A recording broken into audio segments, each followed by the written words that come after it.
very much, Francesco. Remarks? Questions?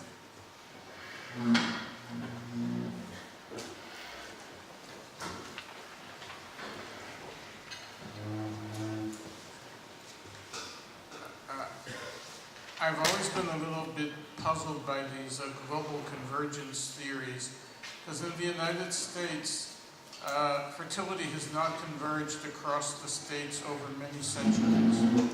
And if you look at the pattern of fertility in the United States in 1800, among the early states of America, it's the same as 2 centuries later.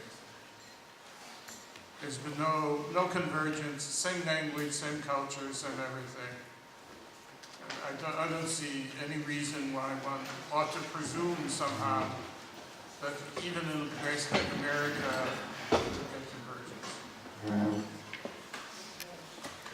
I mean, first of all, I could answer easily, and it's a testable assumption. The second thing I should say is that, of course, we may. I mean, I started from history and say, who will ever think that China will converge economically to the West, looking at this data? And it seems, I'm afraid, that that's happening. So one way to see that and link to what Wolfgang was saying, maybe we should take a closer look at the links between demography and the economy, and let's say the conditional convergence idea, where if economic well-being is becoming less different across society, which, as we know, is happening, that may be one of the possible ways to see fertility converging. And of course, we are talking about a longer term, but I think this is the most persuasive, if I take the first 3 theories, the most persuasive idea, also because for gender equality you probably need some economic well-being, is looking at what's happening to the economy and the fact that even if inequality within societies, looking at the US in particular, is staying stable, inequality between societies seems to decline in very recent periods. And that's important.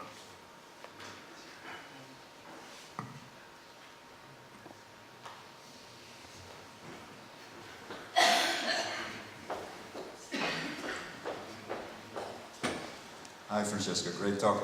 I really loved it. You're looking at all these convergence and divergence. People are looking at countries and looking at the gaps between countries, and are these gaps becoming bigger or smaller? So this is very interesting.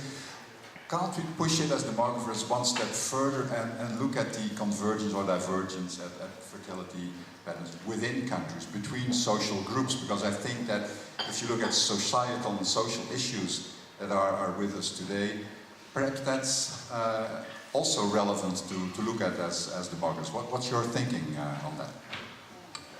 I mean, of course I agree. Let me say that we have to do both. One reason why we cannot avoid this kind of global thinking is exactly the scenario forecasting ideas that I basically concluded with. Basically, a convergence narrative will bring to a specific idea of the future, a persistent difference narrative will bring to another idea of the future. But I'm saying within society differences are certainly interesting, and you know I'm known also as a micro guy, and I'm very interested in that. But these kind of global ideas are also fundamental issues, I think, for demography. Yes, well, thanks. Just to chip into this debate. In fact, what basic trade economic theory, going back to Paul Samuelson, would tell you is that kind of convergence of countries due to international trade would typically go with the divergence of destinies and increasing inequality within countries. Now, of course, there's variations to these themes, but that is one central tenet. And in fact, that would tell us that kind of observing convergence in fertility, conditional on economic wealth, may actually come with increasing divergence within countries. So to reiterate the previous speaker, I think it might be interesting not only to study this, but in fact to study the relationship. Thanks. I can only agree with that. So let's say in the same way as one will study between country inequality, looking at within country variation is crucial. And I mean, what's happening in the world these days is telling us that even if the world is doing better globally, voters in Western rich societies do not seem to like that, or at least do not consider that as something that is worth. And that's particularly important. The demographic implication may have to deal with inequality in fertility as well. And yesterday, I think, we heard also, I think it was Wolfgang mentioning kind of the reversal of fertility differentials, and that may become a kind of pro-economic well-being pattern, which will see fertility and economic inequality as moving in the same direction. So,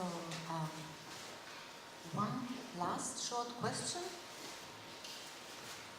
If not, then thank you very much, Francesco. Thank you.